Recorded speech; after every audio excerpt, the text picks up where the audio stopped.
Hello friends, welcome back to my YouTube channel. इस video में हम पढ़ने वाले हैं power in AC circuit. So without wasting time video start करते हैं। जैसा कि हमारे पावर का फॉर्मूला होता है total work done upon total time.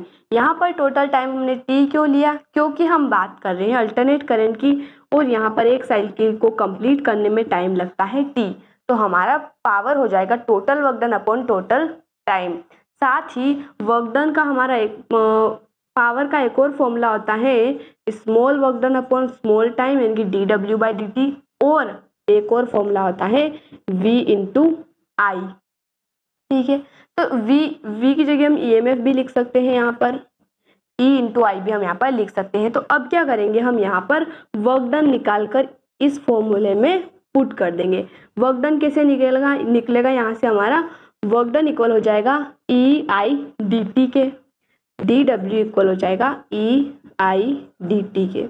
तो यहाँ से ई की वैल्यू क्या होती है E naught sine omega t, और करंट की वैल्यू क्या होती है I naught sine omega t minus five. यहाँ पर माइनस फाइव क्यों लिया हमने? क्योंकि ये बता रहा है कि करंट और ईएमएफ के बीच का एंगल। अब यहाँ पर प्लस फाइव भी ले सकते हैं, डेरिवेशन में कोई डिफरेंस नहीं आएगा। तो यहाँ पर साथ में क्या चल रहा है डी टी चल रहा है। अब यहाँ पर हम क्या करते हैं ई नोट और आई नोट को एक साइड कर लेते हैं, यानी कि ई नोट आई नोट, और अंदर क्या बचेगा sign omega T dot sign omega t minus five D T.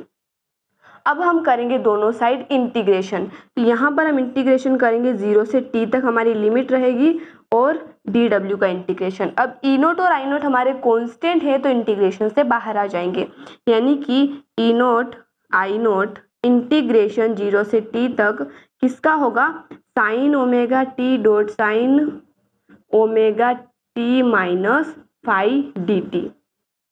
अब यहाँ पर हमारी पूरी मैथ्स शुरू हो जाती है। यहाँ पर केवल हमें फॉर्मूले लगाने हैं और इंटीग्रेशन करना है। डी डब्ल्यू का इंटीग्रेशन तो हमारा डब्ल्यू हो जाएगा, और यहाँ पर ई नोट आई नोट कॉन्स्टेंट है तो एज इट इज रहेंगे। ये जो sign omega t minus five है, यहाँ पर हम एक आइडेंटिटी लगा सकते हैं। क्या लगा सकते हैं? साइन ए माइनस बी की, है ना। एक दो स्टेप आपको याद रखनी है। जैसे यहाँ पर आइडेंटिटी लगेगी साइन ए माइनस बी की, तो हमारा इंटीग्रेशन चल ही रहा है 0 से t तक।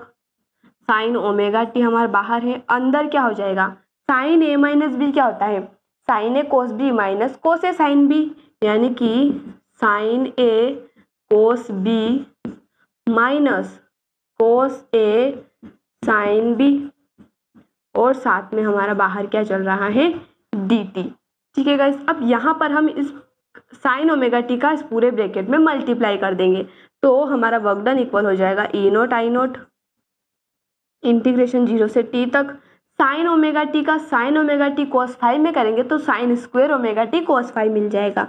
Sign square omega t cos phi हमें मिल जाएगा, minus sine omega t cos omega t sine phi. Sine omega t इसको हम रफ कर देते हैं cos omega t sine phi, और साथ में डी टी चल रहा है। आप इसको साथ साथ में नोट कर दीजिए, हमने यहाँ पर इसको रफ कर दिया है। ठीक है गाइस, तो अब आगे क्या करेंगे हम ई नोट आई नोट। अब यहाँ पर भी कुछ आइडेंटिटीज लगेगी, कुछ आपको ध्यान रखना पड़ेगा। जैसे कि इंटीग्रेशन चल रहा है 0 से t तक साइन स्क्वायर ओमेगा टी, हमें पता है कि साइन स्क्वायर थीटा को हम क्या लिख सकते हैं 1 माइनस कोस 2 थीटा बाय 2। तो यहाँ पर हम सेम करेंगे, थीटा की जगह यहाँ पर ओमेगा टी है, तो साइन स्क्वायर ओमेगा टी को हम क्या लिख रहे हैं 1 minus cos 2 omega T divided by 2, और साथ में हमारा क्या चल रहा है कोस 5 चल रहा है, minus sine theta cos theta. यहाँ पर एक आइडेंटिटी लग रही है लेकिन कुछ तो गड़बड़ है। यहाँ पर हमारे पास साइन थीटा कोस थीटा की आइडेंटिटी नहीं है, 2 साइन थीटा कोस थीटा की है। तो हम इसको क्या करेंगे 2 से डिवाइड और 2 से मल्टीप्लाई कर देंगे, तो यहाँ पर क्या बच जाएगा 2 sine theta cos theta by 2, जिसको हम साइन 2 थीटा बाई 2 लिख सकते हैं, साइन 2 ओमेगा टी बाय 2, और साथ ही साइन फाइव डी टी हमारा बाहर चल रहा है। ठीक है, अब क्या करेंगे हम यहाँ पर, बस थोड़ा सा ध्यान से देखने वाली यहाँ पर प्रोसेस है। अब यहाँ पर हम इंटीग्रेशन करने वाले हैं, तो 1 का इंटीग्रेशन करेंगे हम, तो t के रिस्पेक्ट में कर रहे हैं तो 1 का इंटीग्रेशन हमारा t हो जाएगा। सबसे पहले cos 5/2 कांस्टेंट है तो वो भी हमारे इंटीग्रेशन से बाहर आ जाएगा, यानी कि cos 5/2 हमारा बच जाएगा।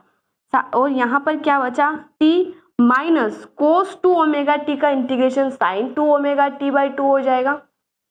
तो यहाँ पर क्या लिखेंगे हम, sin 2 ओमेगा t/2, और लिमिट हमारी यहाँ पर चल ही रही है 0 से t तक। इसमें तो हमने लिमिट पुट कर दी, 0 माइनस t माइनस 0 हमारा t मिल जाएगा। यहाँ पर अभी इसका लिमिट पुट करना बाकी है। अब माइनस sin 5/2 हमारा यहाँ पर कांस्टेंट है तो बाहर आ जाएगा। sin 2 ओमेगा t का integration cos 2 omega minus cos 2 omega t/2 हो जाएगा। तो यहाँ पर प्लस हो जाएगा, माइनस माइनस प्लस हमने कर दिया, डॉट cos 2 ओमेगा t/2, और लिमिट क्या रहेगी हमारी 0 से t तक रहेगी। ठीक है गाइस। अब यहाँ पर क्या ध्यान से देखने वाली बात है, यहाँ पर क्या हो सकता है, ओमेगा इक्वल हो जाएगा E0 I0, cos 5/2 भी साथ में रहेगा। अब यहाँ पर t भी साथ में रहेगा, लेकिन sin 2 ओमेगा t अगर लिमिट पुट करेंगे तो sin 2 ओमेगा t माइनस, यहाँ पर लिख देते हैं sin 2 omega t minus sin 0, upper limit पे से लोअर लिमिट माइनस करेंगे, sin 2 ओमेगा t को हम 2 पाई लिख सकते हैं। तो sin 4 पाई की वैल्यू क्या होती है, 0 होती है, और sin 0 की वैल्यू भी 0 होती है। तो ये हमारा 0 हो जाएगा और 0/2 भी 0 हो जाएगा, यानी कि टर्म पूरी कैंसिल हो जाएगी। ठीक है, यहाँ पर प्लस का sin 5/2 है और अंदर क्या है cos 2 ओमेगा t। तो यहाँ पर भी क्या होगा, लिमिट हम पुट करेंगे, cos 2 ओमेगा t की जगह हम 2 पाई लिख सकते हैं, यानी कि cos 4 pi minus cos 0 degree. तो cos 4 पाई की वैल्यू 1 होती है, cos 0 की वैल्यू 1 होती है, 1 माइनस 1 भी 0 हो जाएगा, और 0 का मल्टीप्लाई sin 5/2 में करेंगे तो वो भी 0 हो जाएगा, यानी कि यहाँ पर भी हमें टर्म 0 मिलेगी। तो केवल हमारा फॉर्मूला क्या मिल जाएगा, हमें वर्क डन इक्वल हो जाएगा E0 I0 cos 5/2 into t। लेकिन हमें तो पावर फाइंड करनी है, तो पावर का formula work done upon time होता है, तो यहाँ पर वर्क डन अपॉन टाइम इस वैल्यू हम पुट कर देंगे। तो पावर इक्वल हो जाएगा, वर्क डन का फॉर्मूला हमें मिला है E0 I0/2 cos 5 into t, और इंटू में हम यहाँ पर 1/t कर देंगे क्योंकि फॉर्मूले में डिवाइड में t है। तो पावर का फॉर्मूला हमें मिल जाएगा E0 I0 sin cos 5/2।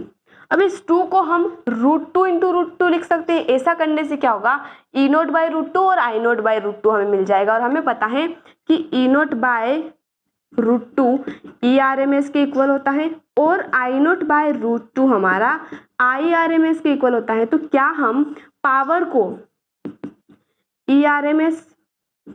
IRMS dot cos पाई लिख सकते हैं, बिल्कुल लिख सकते हैं। तो ये हमारा फॉर्मूला मिल जाएगा हमें पावर इन एसी सर्किट। अब यहाँ पर हम देख सकते हैं कि जो पावर है वो cos 5 पर डिपेंड कर रहा है, तो cos 5 को हम पावर फैक्टर भी कहते हैं। अगर हम बात करें प्योर रजिस्टिव सर्किट की, यानी कि केवल उसमें रजिस्टर लगा हुआ है, तो हमें पता है उसमें E और I के बीच का एंगल 0 होता है और cos 0 डिग्री की वैल्यू 1 होती है, यानी कि अगर प्योर रजिस्टर है सर्किट में तो हमारी पावर मैक्सिमम होगी। लेकिन अगर हम बात करें इंडक्टर या कैपेसिटर के केस में फेज डिफरेंस 90 डिग्री होता है और cos 90 डिग्री की वैल्यू 0 होती है, यानी कि पावर 0 होगी।